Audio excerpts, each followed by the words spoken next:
hasta la sanción del Código Civil y Comercial de la Nación, en el Código Velezano, no encontrábamos ninguna disposición que se refiera al estudio de títulos.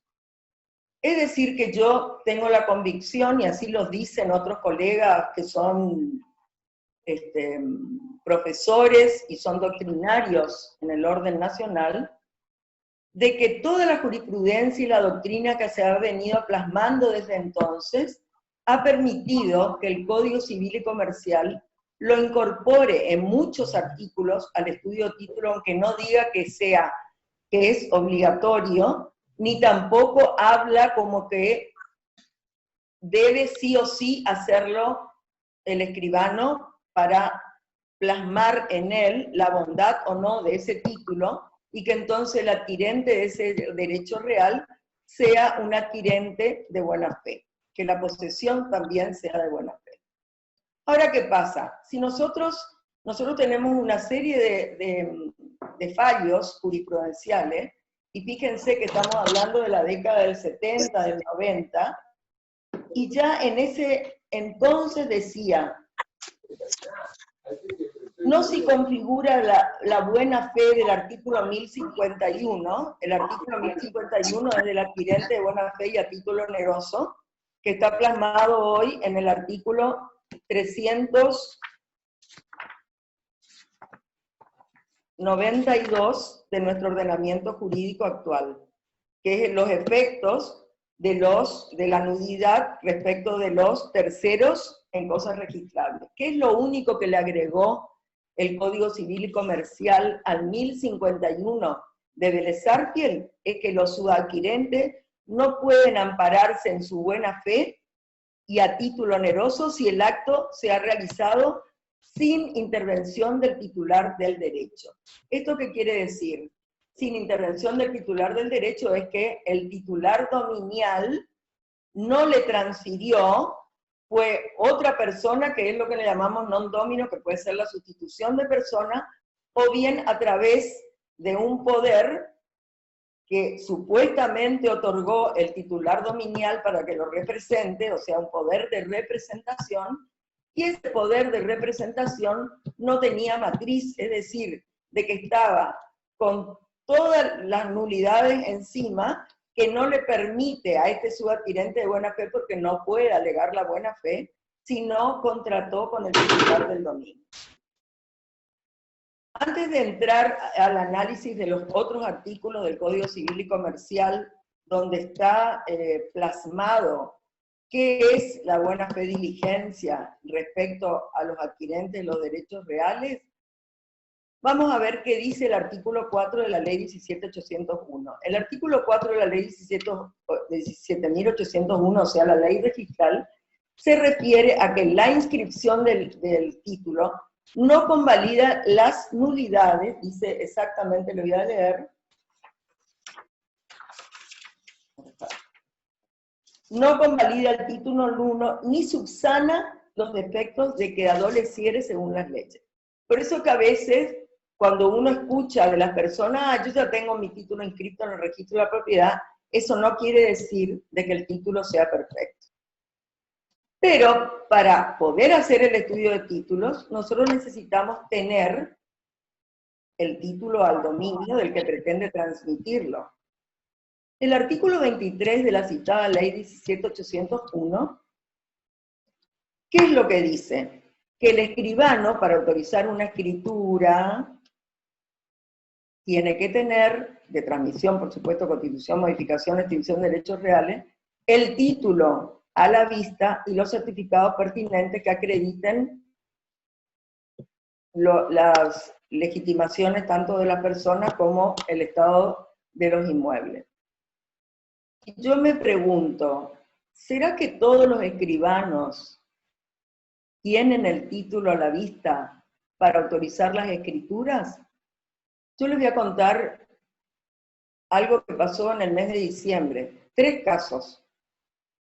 Abriendo una caja de la escribanía que decía títulos para entregar, me encuentro con un título de propiedad con una hipoteca, que tenía hipoteca por saldo de precio, otro título de propiedad y otro título de propiedad que no retiraron. Entonces, ¿qué hago? Yo digo, ¿será que siguen siendo los titulares dominiales? Me voy al registro de propiedad inmueble y los 3 inmuebles se transfirieron sin que tenga el colega o la colega, el que fuere, el título de propiedad a la vista, y canceló el derecho real de hipoteca sin tener el título portante de la hipoteca.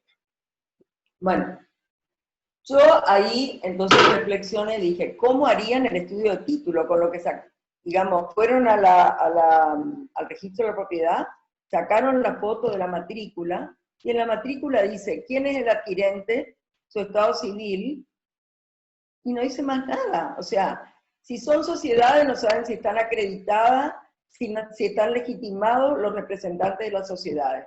Si son representantes de menores de edad, no saben si está la autorización judicial para la transferencia, etcétera, etcétera, etcétera. Si es un representante voluntario, no saben si están los poderes incorporados, si esos poderes, la matricidad está o no. Porque no es solamente analizar el título, es también analizar la documentación que acredita la legitimidad de los otorgantes. ¿Esto qué quiere decir? Que si es un representante de una sociedad, yo tendré que ver si está legitimado ese representante para otorgar la escritura que sea, y sobre todo si es la transmisión de un dominio. Con eso tiene que estar, por supuesto, incorporada toda la documentación al protocolo del escribano, que en sus legitimaciones notariales habrá establecido cómo acreditó esa persona su representación. Lo mismo pasa con las representaciones voluntarias. Las representaciones voluntarias, es decir, los apoderados, tienen que acreditar a través del Poder General o el Poder Judicial su representación. Bien, entonces, solamente con el análisis de la inscripción no vamos a poder tener la exactitud, quizás la exactitud registral sí, pero no lo que es extrarregistral en cuanto a la documentación que está agregada al protocolo. Y una cosa más. La ley de aranceles incorporada a nuestra ley 1482, en uno de sus artículos dice que sí, que uno puede hacer la retención del testimonio de la escritura siempre y cuando el otorgante que corresponde, a quien le corresponde ese título, hubiera abonado los honorarios y los gastos de la misma, y si no tenemos la posibilidad de retener a los mismos. Y yo digo, ¿será que esos colegas que autorizaron no hicieron una llamada al colega que fuere para preguntarle, mira, tengo una escritura, quiero saber si lo tenés en tu poder, si lo retiraron? Después de 15 años, en el mes de noviembre, me llamó un abogado del Chaco para decirme de que él no sabía si tenía escritura, etcétera, etcétera. Bueno, fui a mirar los antecedentes de su carpeta. Él tenía que traer, se había hecho cargo por el artículo 139 de la ley notarial, había hecho cargo del pago de los impuestos, tenía que traer el libre deuda para poder acreditar ante catastro, libre deuda por todo el año, porque era una unificación de inmuebles. Nunca lo trajo y el título permaneció allí a pesar de las reiteradas llamadas y comunicaciones que le hicimos. Con esto que... y además decía que debe los honorarios, ahora ya no tengo, 2 años prescribió, ya no tengo la posibilidad de cobrárselo, pero bueno, no importa. Lo que quiero decir con esto es de que yo, en realidad, no es que recomiendo, sino que creo que es de buena diligencia tener el título de propiedad, y además porque nos obliga la ley 17.801 a tenerlo a la vista. Bueno, ¿cómo se realiza este estudio de títulos? Este estudio de títulos se realiza confrontando la primera copia de la escritura que nos trae vamos a hablar de una compraventa, el vendedor, con la matriz que está en poder del escribano, siempre y cuando no hayan transcurrido los 10 años que establece el artículo 73 de la ley notarial, porque si no, esos protocolos los van a encontrar en el archivo de los tribunales. Entonces, confrontamos. ¿Qué confrontamos? El número de la escritura, el número, digamos, la fecha, los otorgantes, todos los datos de individualización de los mismos. Si es anterior a la reforma del código, el orden cronológico en general que le corresponde, porque ahora el código en realidad saca el orden cronológico más allá que en todo lo que se refiere a la escritura, dice que las escrituras serán numeradas del 1 en adelante, de acuerdo a la normativa vigente y a las leyes notariales vigentes, o algo así. Ahora lo voy a leer. Entonces, una vez que confrontamos que se trata de las personas que están en la primera copia, del inmueble que está en la primera copia, que las constancias notariales están agregadas para legitimar la intervención de aquellas personas que están representando a otros y que no son los sujetos negociales sino instrumentales, que se encuentran las firmas de todos los otorgantes, ya sea porque son sujetos negociales, o ya sea porque son testigos, o porque es la cónyuge, o por lo que fuere,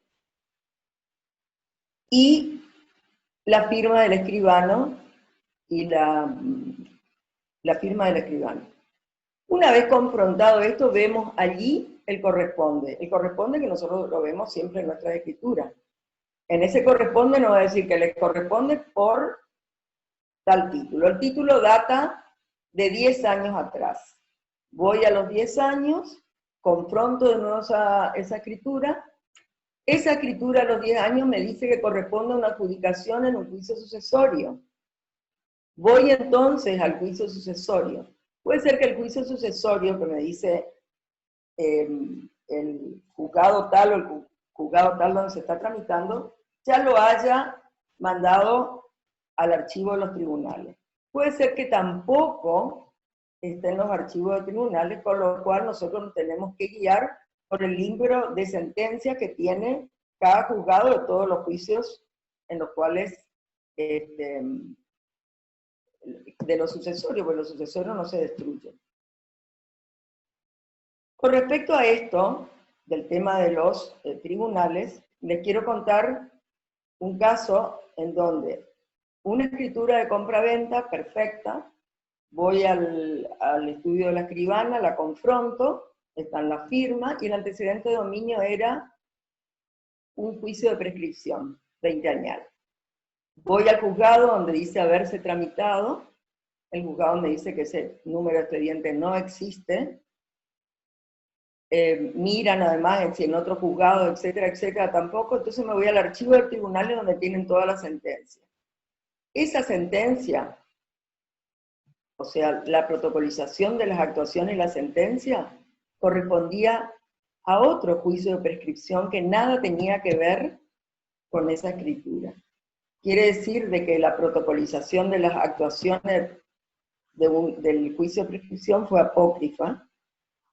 Eso conllevó a que la colega, que no sé si investigó o no, hizo el estudio de título, transfirió el inmueble, pero este subadquirente, llegado el caso, como va a ser nada más que, va a tener la escritura, pero no tiene la legitimación para la adquisición, se va a ir a un justo título y buena fe, por lo cual van a tener que probar si el estudio de título se hizo para que el juez pueda declarar la prescripción corta. De todas maneras es nula la escritura, porque es nulo todo lo que está adentro, así que habrá que ver lo que el juez dictamina. Con esto les quiero decir de que no crean de que hay una bendición respecto a todas las escrituras que devienen de juicios.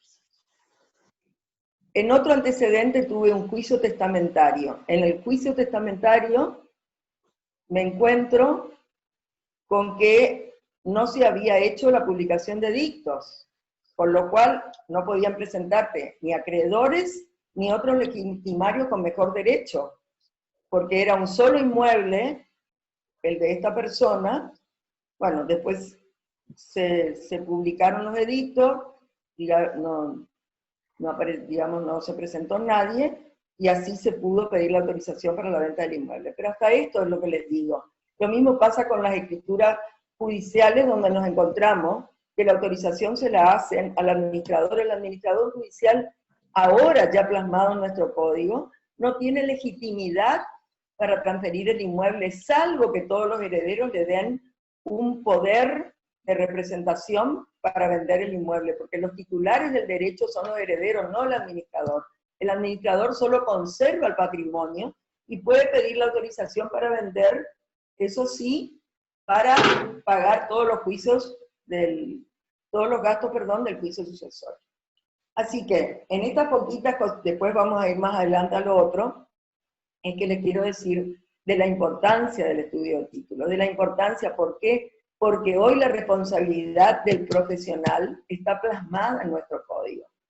Y la responsabilidad está vinculada con la diligencia. Y esa diligencia la tenemos que cumplir nosotros, no el adquirente o el vendedor o el transmitente. Nosotros la tenemos que cumplir. Porque el adquirente o el transmitente, cuando vienen a requerir nuestro servicio, ¿qué es lo que hacemos nosotros? El artículo 301 del código dice: el escribano debe recibir por sí mismo las declaraciones de los comparecientes, sean partes, representantes, etc. Pero lo que me interesa es decir, debe calificar los presupuestos y elementos del acto, y configurarlos técnicamente. ¿Qué es calificar? Calificar si está legitimado ese titular dominial para transferir el dominio. ¿Y en la calificación qué implica? La calificación implica el estudio de los antecedentes.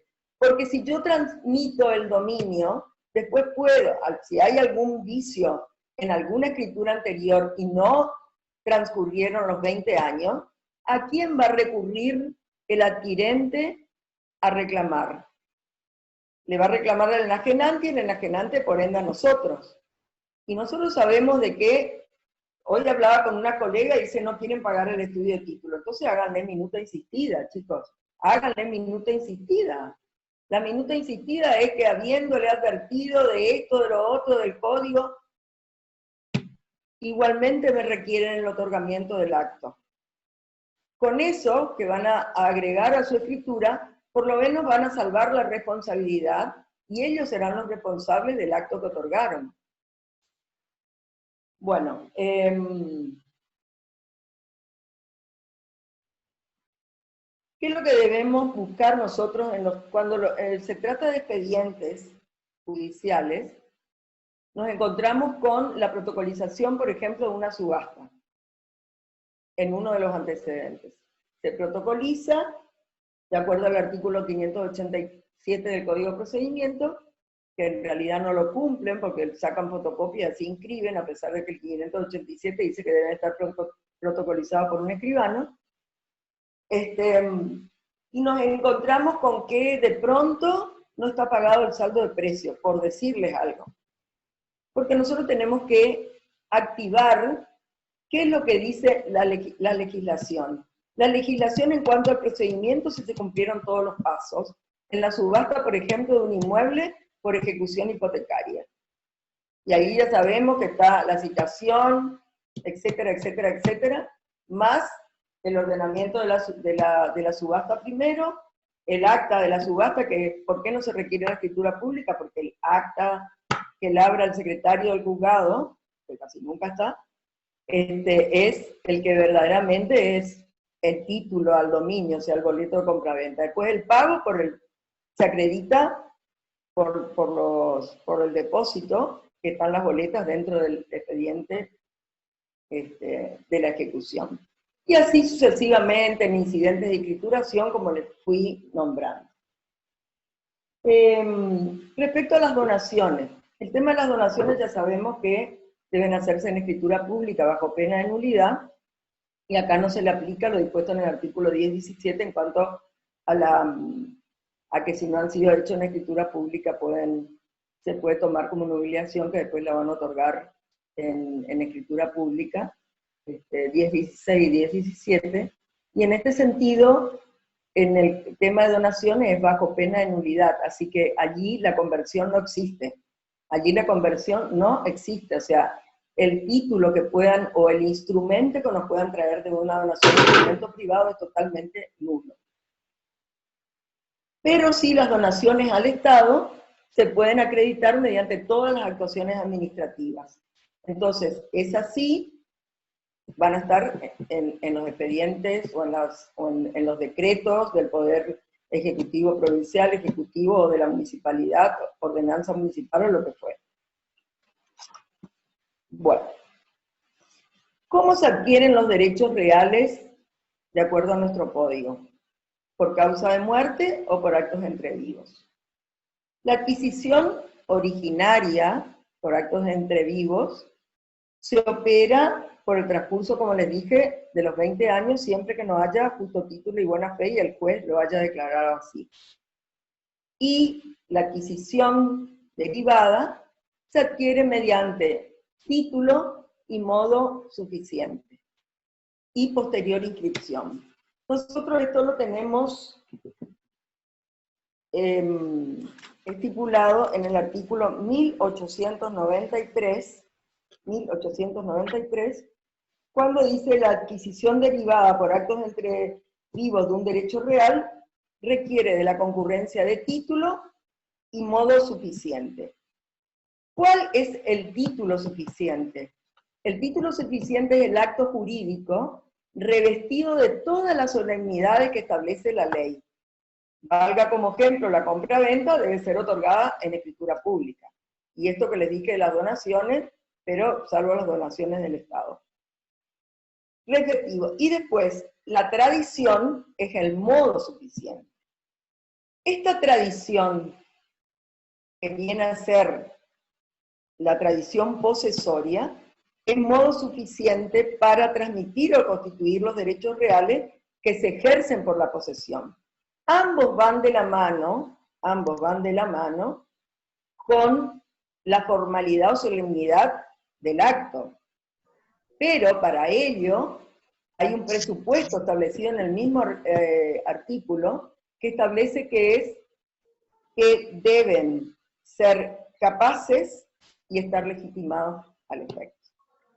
Hoy el tema de la capacidad ya lo tomamos un poco livianamente por la acordada famosa número 13 del Superior Tribunal, que dice que el registro de la propiedad de inmueble, cuando pidamos los certificados, nos informarán si hay una sentencia que haya declarado la incapacidad o la limitación o la capacidad restringida de alguna persona.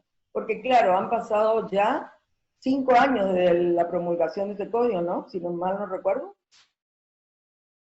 2015. 1 de agosto del 2015, o sea que van a ser 5 años. Y todavía no hay una unificación del sistema en el país para poder consultar a cualquier jurisdicción en donde esté inscripta la partida de nacimiento, si esa persona está declarada incapaz o tiene la capacidad restringida. Por eso que los artículos 44 y 45, que en realidad establece la nulidad del acto otorgado, si es que está inscrita, y si no está inscrita se verá si no está inscrita, se verá los actos anteriores a la inscripción pueden ser declarados nulos, ¿no es cierto? Si perjudican a la persona incapaz y se cumple alguno de los extremos, la enfermedad y el acto a título gratuito.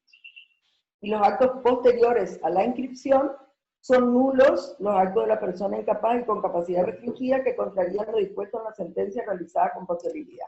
Ahora, si nosotros vamos a esa partida de nacimiento a mirar qué es lo que está anotado en nota marginal, va a ser imposible determinar cuál es la limitación o cuál es la restricción a los actos que debe otorgar esa persona declarada incapaz o con capacidad restringida. Por lo tanto, deberemos ir al juicio, donde pediremos la sentencia completa, porque por ahí esta persona declarada que tiene capacidad restringida y ciertos actos los puede otorgar, nos encontramos con que el acto que iba a otorgar ante nosotros está permitido. Pero eso hoy no es posible, vuelvo a repetirle. ¿Por qué no es posible? Por la no unificación de los registros civiles. Es lo mismo que pasa con los estados civiles. Una persona puede estar casada en Tierra del Fuego, casada en el sur, y viene acá y nos declara que es soltero, y para nosotros es soltero porque es declarativo el estado civil. Tampoco hay unificación al respecto. Bueno, volviendo entonces a la capacidad de legitimación, bueno, ya sabemos que ponemos en la escritura que declaran que no están alcanzados por las restricciones impuestas por los artículos 44 y 45 del Código Civil y Comercial de la Nación. ¿Cuál es la importancia que tiene este título suficiente del cual estamos hablando, plasmado en el artículo 1892? Que ese es el título causal. Título causal que le da lugar a la transmisión, es decir, una compraventa, una donación, una división de condominio, etcétera, etcétera.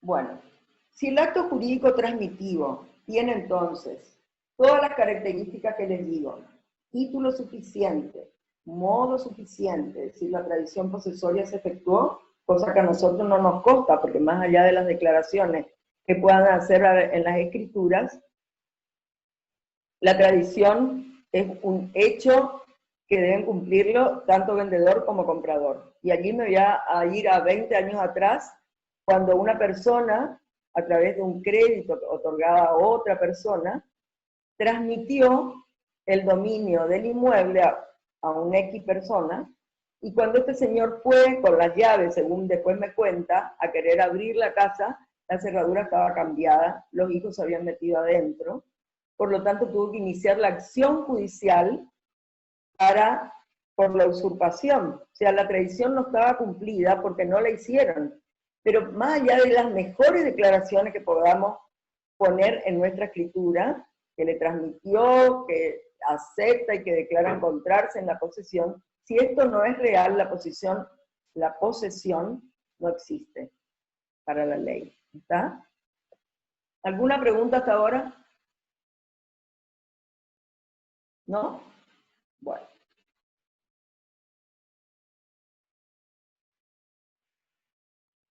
Otro de los artículos que al estudio de títulos se refiere es el 1137, en cuanto a los gastos del vendedor. En el artículo 1137 dice que son a cargo del vendedor, entre los gastos de mensura y otros más, la del estudio de título. Y acá aparece expresamente que el vendedor tiene que pagar un estudio de títulos, con lo cual, más allá de que digan de que no quieren pagar o lo que fuere, el estudio de título lo tiene que hacer y pagarlo, porque ahí le está impuesto como una obligación. Por eso hablo de la minuta insistida, cuando esta persona, porque en realidad ahí qué es lo que le va a pasar, o qué es lo que le puede ocurrir legalmente. Le puede ocurrir que, llegado el momento, si tu título antecedente o algún título antecedente tenía alguna nulidad o anulabilidad, no podrá repeler la acción de reivindicación o la de nulidad si no ha hecho el estudio de título correspondiente. Y le cabe además al acreedor, o sea, el que compró, no solamente obligarlo al saneamiento, sino también obligarlo a los daños y perjuicios. Y en ese sentido, cuando habla la ley de obligarlo a los daños y perjuicios, en el tema del saneamiento, tenemos dos artículos, ya lo voy a encontrar.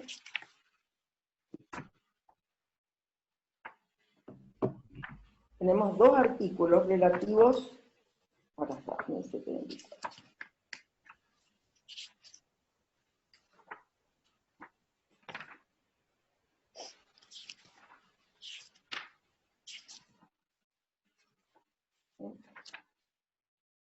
Bueno, ahora lo voy a encontrar enseguida.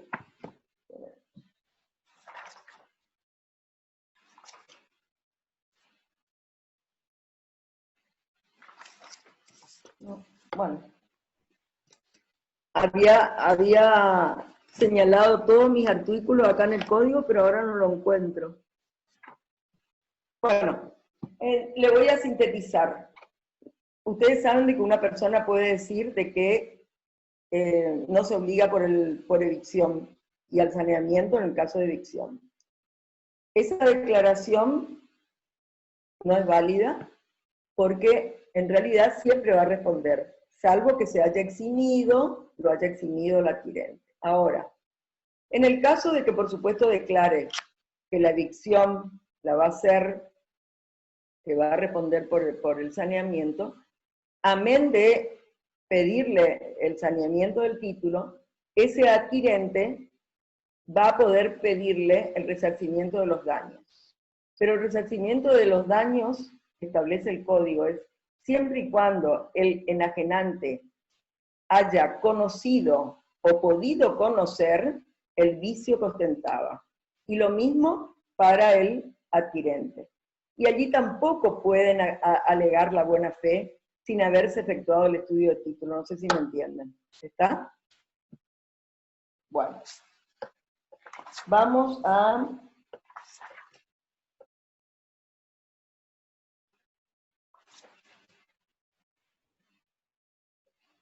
...1039 y 1040 son los artículos de los cuales les hablé, para que lo anoten. ¿Cuál es el efecto de la nulidad en el caso de la escritura que es declarada nula por los jueces? El efecto de la nulidad es que vuelve todas las cosas al momento en que se otorgó la escritura, o sea, a esa fecha, y las personas deben, mejor dicho, restituirse todo lo que han recibido.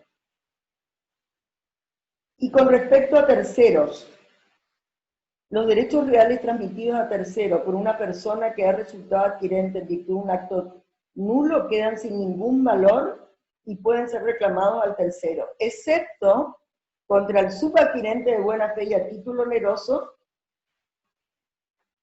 no pudiendo los subadquirentes ampararse en la buena fe, como les dijo ya al principio, si el acto no se ha realizado sin intervención del titular del derecho. Ahora, en todo esto, y antes de entrar específicamente a temas puntuales de la subsanación, ¿cuál es la responsabilidad de los profesionales, de nosotros? Nosotros sabemos que somos profesionales liberales a cargo de una función pública. Como profesión liberal podemos hacer estudio de títulos, podemos, bueno, las actas ya no, porque tienen que ser por escritura, podemos certificar firmas, es decir, esa responsabilidad que nos cabe está sujeta a las reglas de las obligaciones de hacer. Y la responsabilidad es subjetiva, y así lo dice el artículo 1768,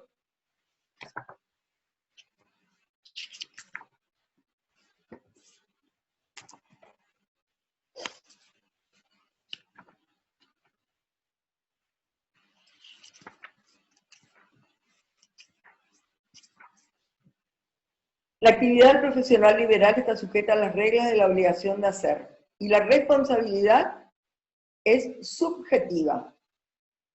¿Sí? Y por otro lado, el artículo 1724 habla de cuáles son los factores subjetivos. Los factores subjetivos de atribución de culpa la culpa es la omisión de la diligencia debida, según la naturaleza y las circunstancias de persona, tiempo y lugar, por un lado. Y comprende la imprudencia, la negligencia o impericia, dice, en el arte o profesión. Y el dolo se configura por la producción de un daño de manera intencional o con manifiesta indiferencia por los intereses ajenos, que no va a ser el nuestro, pero sí va a ser una culpa no dolosa, ¿me entienden? Entonces, ¿cómo está tipificada la valoración de esa conducta? La vamos a encontrar en el 1725. Cuando mayor sea el deber de obrar con prudencia y pleno conocimiento de las cosas, mayor es la diligencia exigible a la gente y la valoración de la previsibilidad de las consecuencias. Quiere decir que nosotros, como escribanos, debimos haber hecho el estudio de títulos para poder eximirnos de la culpa en el caso de que se inicie la acción judicial, porque a mí por lo menos me llevan a la convicción de que carga en nosotros la responsabilidad en todos los profesionales, y en ese sentido nos caben las generales de la ley. Por otro lado, más allá del estudio de título, resulta que si el transmitente no está legitimado para otorgar la escritura, por ejemplo, si es una non domino, es decir, de que la persona concurrió a la escribanía, que tenemos el título portante del dominio, a otorgarla con un documento, hay una sustitución de personas, será imposible para nosotros, por más perfecto que sea el estudio de títulos que fuera. Lo mismo pasará si toda la documentación agregada es apócrifa, porque no somos peritos para ello. Pero sí, entonces tenemos que poner, como dice el artículo 1725, el obrar con prudencia y pleno conocimiento de las cosas. Y así, mayor será la diligencia que tenemos que hacer para eximirnos de la culpa, en el caso de que, por supuesto, porque contra quién va a tirar los cañones, porque al escribano. El escribano no me dijo tal cosa, al escribano porque siempre esto pasa así. Y en el artículo que yo le decía del justo título y la buena fe, fíjense que la última parte del 1902 dice, cuando se trata de, o sea, el justo título y buena fe es cuando está el acto solemne, es decir, la escritura, ¿sí? Está la inscripción registral, está la posesión, pero o hubo o falta de capacidad o falta de legitimación. Ahora, ¿qué es lo que dice la última parte? Cuando se trata de cosas registrables, la buena fe requiere el examen previo de la documentación y constancias registrales, así como el cumplimiento de los actos de verificación pertinentes establecidos en el respectivo régimen especial. ¿Esto qué quiere decir? Que sí o sí, para la prescripción decenal del justo título y buena fe, exige el estudio de títulos. Si no hay estudio de títulos, no hay buena fe, hay mala fe, y por lo tanto no podrá prescribir y se tendrá que esperar 10 años para que llegue a los 20, si es que antes no hay una acción de nulidad o una acción de reivindicación para el tercero que haya resultado perjudicado. Bueno, dicho esto, como vemos, todos los artículos en los cuales indirectamente y no como obligatorio está plasmado el estudio de título, vamos a ver cuáles son las maneras si nos encontramos, por ejemplo, con esto que les voy a decir. Concurre una persona con un título que dice casado en tantas nupcias como adquirente. Y esta persona nos manifiesta que está mal, que él le dijo casado al escribano, que suele ocurrir, pero que él en realidad nunca se casó, que es soltero. ¿Podemos nosotros subsanar ese defecto? ¿Podemos? Si son casados, si dice ser casado en la escritura y resulta que son solteros. No podemos producir la prueba para acreditar lo contrario, por lo tanto la única manera es la judicial. El único caso que no se puede entonces subsanar es cuando en la escritura dice casado. Vieron que antes en el código no estaba plasmado el tema de la convivencia, y entonces por ahí la gente le daba alguito, por lo menos cuando yo empecé a ejercer la profesión, porque yo les preguntaba, ¿usted está casado? Sí, pero se fue al registro civil y firmó con los testigos. No, pero yo hace rato que yo estoy con mi señora. No, pero eso no es para la ley, eso es, nos lo decía, concubinato.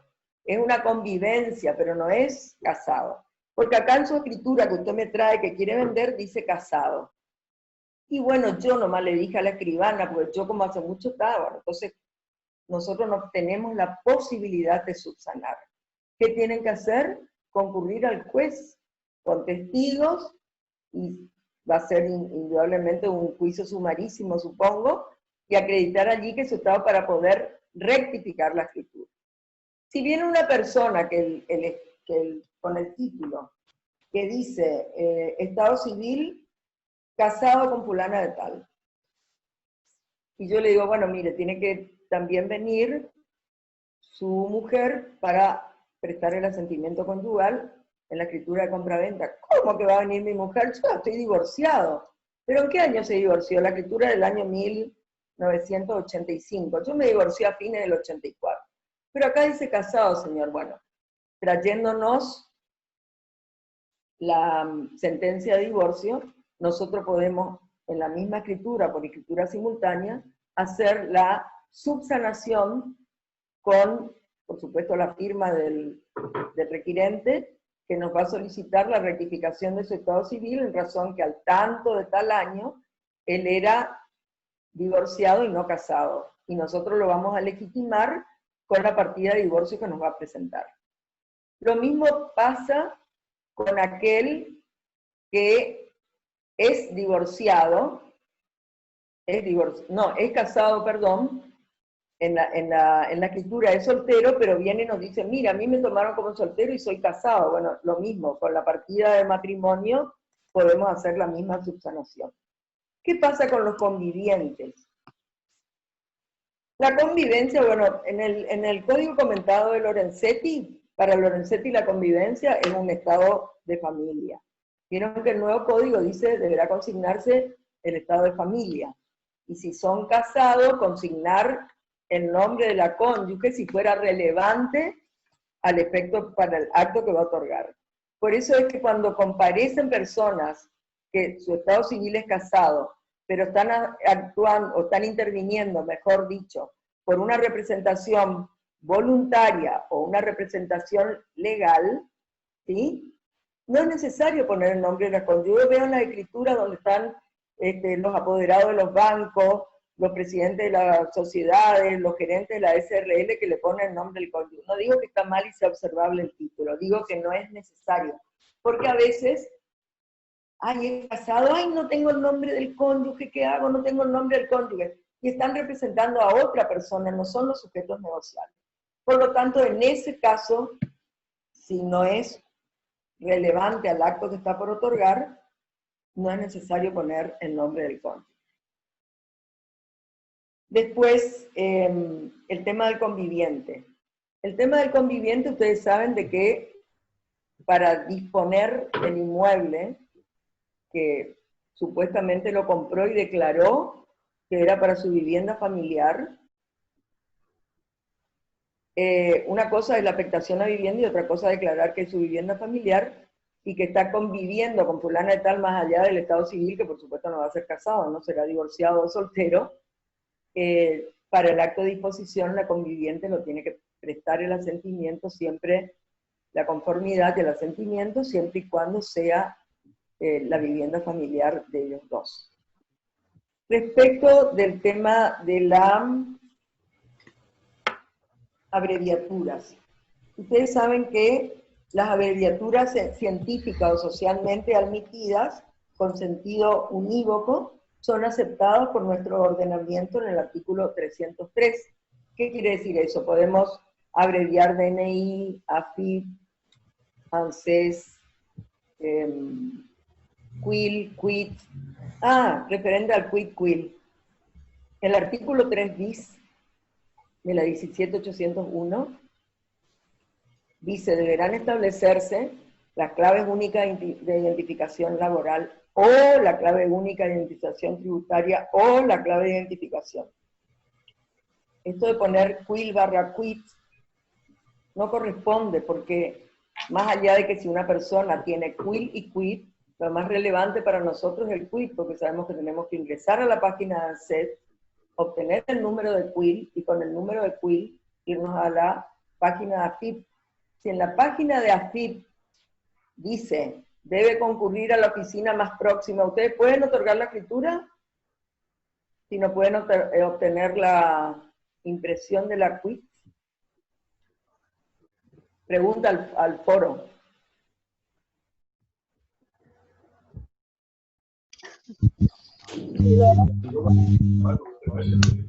¿Quién habla?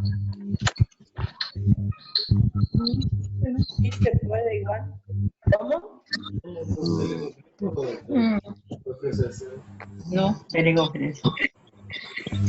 Según la reglamentación, no podríamos estar otorgando pero el tema es que hay que concurrir al juez y entonces eso hace la paralización de nuestra actividad o del negocio jurídico que se va a implementar. Pero últimamente, y lo digo por experiencia, hola Javier, ¿cómo estás? Lo digo por experiencia, cuando llamo al contador de la persona porque no puedo obtener a la hora o 2 horas, porque no presentó una declaración jurada, por esto, por lo otro, porque el domicilio no está acreditado, puedo obtener la clave única de Pero bueno, tampoco es observable que diga quil quid. Lo que quiero decirle que es o quil o es quid. Si es quil o quid, pongo quid. Y si es quil solo, porque me dice no corresponde a una quid, la página de AFIP, pongo quid. ¿Está? Respecto a este tema, en las escrituras de donde los herederos transmiten el dominio de un inmueble, y van rápido a pedir la CDI del sucesorio. El sucesorio no es sujeto de derecho. El que vende, lo que venden, son los herederos, no la sucesión. La sucesión no es un sujeto de derecho. Sobre todo, por supuesto que dice que la CDI es para las sucesiones indivisas. En el momento que se dictó la declaratoria de herederos, sabemos perfectamente quiénes son los herederos y son ellos los que tienen que otorgar los actos. Por eso que cuando a mí me dicen lo de la CDI del sucesorio, digo, ¿pero por qué? Si la sucesión no es un sujeto negocial, no es sujeto de derecho, en realidad. Son los herederos el sujeto de derecho. Bueno. El artículo 309 de nuestro código es el que habla de las nulidades de la escritura. Pero hay otros artículos que no dicen nulidad, pero dice directamente dice ineficacia. La nulidad, las escrituras que no tienen, la designación, tiempo y lugar que fueron hechas, nombre de los otorgantes, firma de escribano de las partes, firma ruego de una de ellas, cuando no sabe no puede escribir, la firma de los testigos cuando su presencia sea requerida.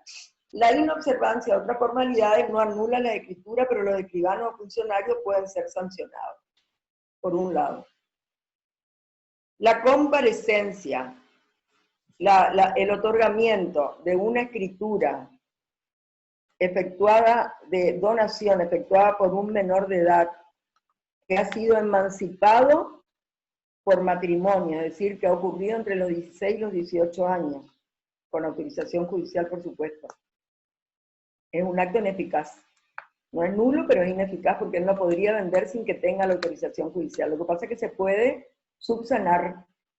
Se puede subsanar pidiéndole la autorización, o sea, solicitándole al menor que pida al juez la autorización judicial. Si esa autorización judicial no es otorgada, porque van a tener en cuenta lo del menor, si es conveniente o no para el menor, allí entonces tendremos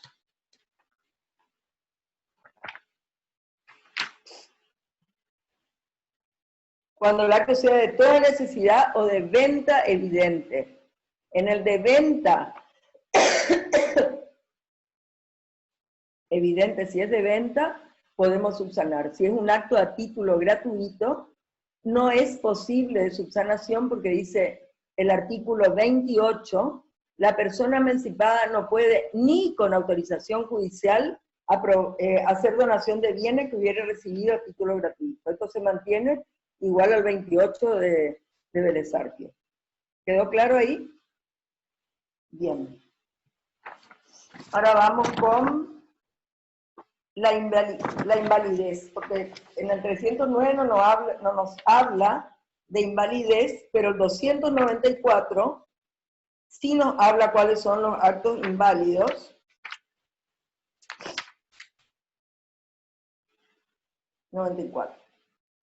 Carece de validez el instrumento público que tenga enmiendas, agregados, borraduras, entre líneas y alteraciones en partes esenciales si no están salvadas antes de las firmas requeridas. El instrumento que no tenga la forma de vida, bueno, eso ya sabemos, vale como instrumento privado, si está firmado por las partes. Lo que quiero decirle con esto es de que no dice que es nulo, dice carece de validez, carece de validez. En octubre del año pasado concurrió una persona con un título de propiedad para decirme que su madre le quería donar. Le hice con minuta insistida, advirtiéndole lo de la prescripción, que recién opera a los 10 años, si hay otros herederos que puedan reclamarle, que era el único hijo, pero que lamentablemente yo tenía que cumplir con la minuta insistida. Y cuando yo le digo, pero bueno, usted no va a poder vender esto que dice que le transfieren tantas hectáreas, una mayor extensión, porque usted lo que tiene es una parte indivisa en un condominio con otras personas. ¿Cómo que parte indivisa? Yo compré un inmueble, a mí no me dijeron que era indiviso. Y le digo, mire lo que establece la escribana, había puesto entre líneas, fue observado primero por el registro, entre líneas le puso la parte indivisa. Y al salvar eso y otras cosas, lo hizo con letra minúscula, minúscula, minúscula, minúscula, que por supuesto ustedes ya saben que los salvados tienen que ir con la misma distancia que tienen las líneas de nuestras hojas de protocolo. O sea, no podemos hacer entrelineados con los salvados o enmiendas. Entonces, la única manera de poder salvar eso es el otorgamiento de otra escritura con la reproducción del acto.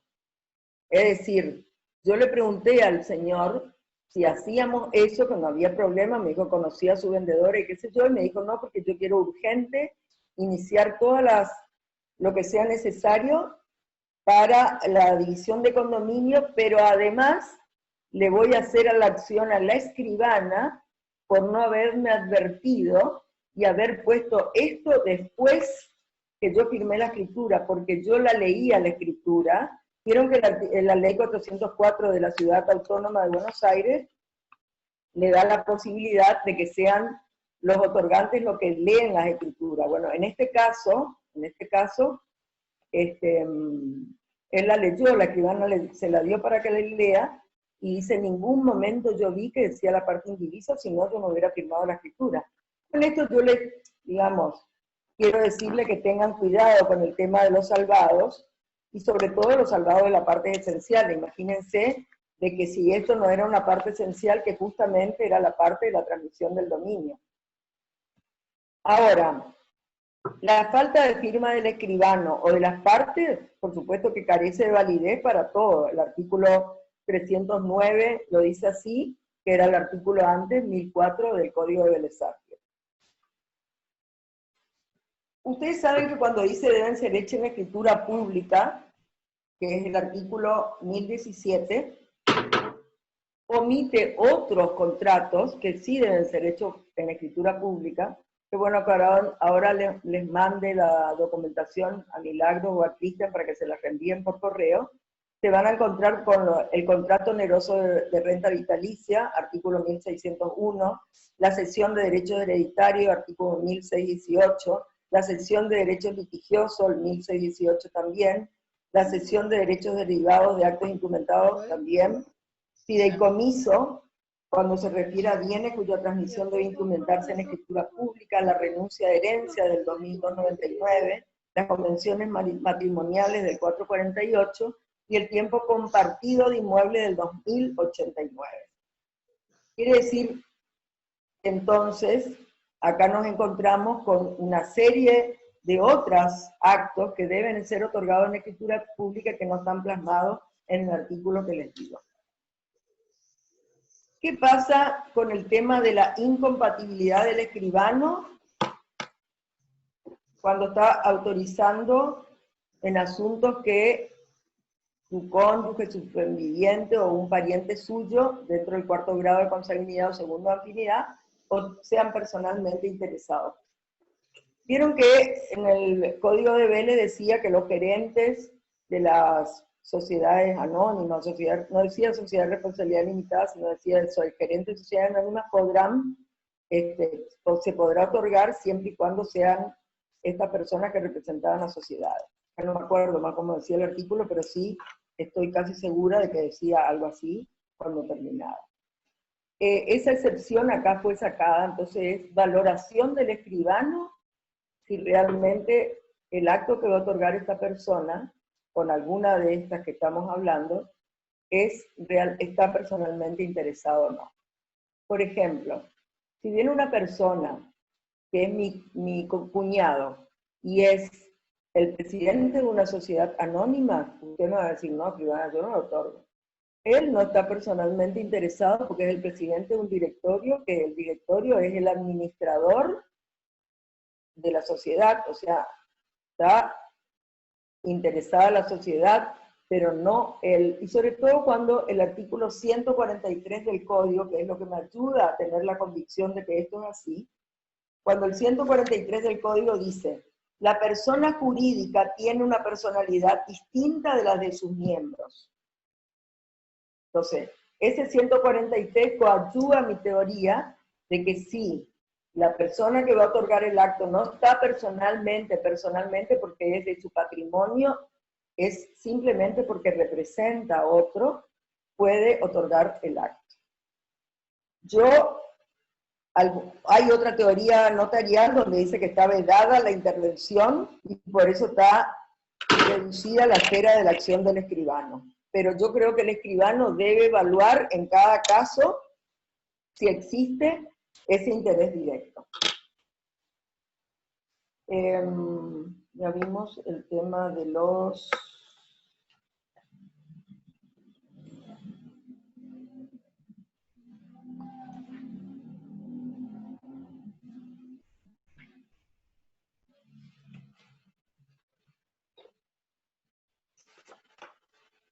Bueno, yo no sé si me quieren hacer respecto a algo que les ha ocurrido. El tema de lo judicial es lo que quería decirle. El tema de lo judicial tienen que tener presente el cumplimiento de los pasos procesales en el expediente. Y eso se los recomiendo en serio porque me ha tocado intervenir en varios. Por ejemplo, en uno estaba la autorización judicial de venta, para que uno de los herederos firme. Le digo al secretario, escúcheme doctor, yo no veo acá en el expediente que era antes de la sanción del código, ¿eh? No veo acá en el expediente que los herederos hayan prestado todo en la conformidad para la venta. Se pone a mirar, si efectivamente escribana no está. Así que déjenme, voy a citarlos y voy a hacerlos concurrir. Le digo, mire, antes de que concurran para hacer un escrito que van a presentar al juez, yo le diría que le sugiera el otorgamiento, aunque sea acá dentro del juzgado, del poder especial para vender a favor del que usted designó, o que el juez designó, para el otorgamiento de la escritura. El otro es el tema de los poderes. El poder especial irrevocable. El hecho de que tenga la palabra irrevocable, ¿hace irrevocable al poder? No. Debe haber un interés legítimo, tanto del otorgante, podergante, como del representado y el representante, ahora no es podergante, o de un tercero, y tiene que estar vinculado a un negocio, no dice negocio la palabra, y entonces ahí es donde yo siempre me pregunto, ¿por qué siempre el poder irrevocable lo tenemos para el tema de el boleto de compra-venta y el poder irrevocable para otorgar la escritura traslativa? El otro día no, en noviembre, tuve en mis manos una escritura donde era una división de condominio. Y yo quiero suponer que la escribana lo hizo como donaciones de unos a otros. Imagínense, el título, viene mi cliente para querer comprarlo, es imposible de comprarlo. Le digo yo, si esto no se subsana, porque uno de ellas cedía sus derechos porque había muerto uno de los titulares primigenios. Entonces, allí se da la posibilidad de hacer un acuerdo de división de condominio por instrumento privado y un poder especial irrevocable para que una vez de que esta cesión de derechos se inscribía una vez que esté aprobada, ya está esa persona legitimada para otorgar cualquier acto, o sea, no era, digamos, de una demora increíble.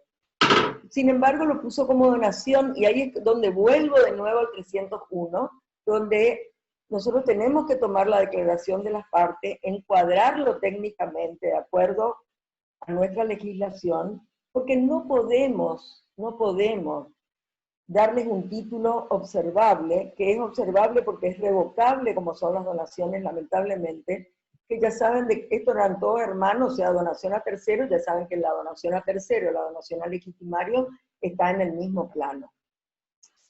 Entonces, el poder irrevocable. Tengo que cobrar algo que me deben. Este señor me dice, escribana, venda este auto y cóbrese la deuda. Ojalá me pase ahora. Entonces yo otorgo, otorga a este señor a otra persona el poder especial irrevocable, y por supuesto que debe haber una exposición para acreditar el interés legítimo. Una exposición donde el señor dice adeudarle y que le da un poder especial irrevocable para vender el auto y que con el producido de su venta se cobre la deuda. Si yo no pongo esa exposición en la escritura, ese poder que va a decir solo irrevocable para mí no es irrevocable, y tampoco si no le pongo la facultad post-mortem, quiere decir que si se muere o se incapacita el otorgante, ese poder queda sin efecto. Entonces, intentemos estudiar el caso que nos traen, encuadrarlo jurídicamente y tratar de darle la solución de la mejor manera posible, teniendo en cuenta todo lo que plasma hoy el código en cuanto a nuestra responsabilidad como profesionales del derecho a cargo de esta función pública. Si quieren hacer alguna pregunta, no tengo problema, y si quieren hacerla vía correo electrónico por algún caso en especial, como estoy encerrada y por los años no voy a poder salir no sé hasta cuándo, les voy a dar mi correo electrónico de mi casa, que es carmenbuazo, con 2 S, @hotmail.com.